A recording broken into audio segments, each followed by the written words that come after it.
በራስ መተማመን የሚመጣው በመስራት ልክ ጡንቻ እንደሚገነባው ቁጭ ብለን አስበን አቅደን በማንነታችን ውስጥ የምንገነባው ፓተርን ነው እንጂ ዝም ብለን ከመሬት ተነስተን ቁጭ ብለን ስናስብ የሚሰማ ስሜት አይደለም። ለምን እንደሆነ ምክንያቱ ልንገር። አንድ ስሙን ጠቅሰህ ልትነግረኝ የምችለው የምታውቀው ሰው ካለና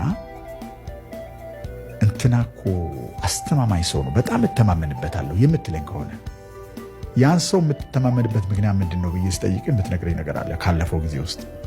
ይገርማል። ከዚህ በፊት እንዲህ አይነት ነገር ገጥሞኝ ከእንዲህ አይነት ችግር ውስጥ አውጥቶኛል፣ ሪስክ ውስጥ ገብቶ ነው ከዛ ያወጣኝ ብለህ ትነግረኛለህ። ስለዚህ ያን ሰው የተማመንክበት ምክንያት በተግባር አረጋግጦ ያሳየ የሆነ ባህሪ አለ ማለት ነው። አስተማማኝነቱን በተግባር አሳይቷል ማለት ነው።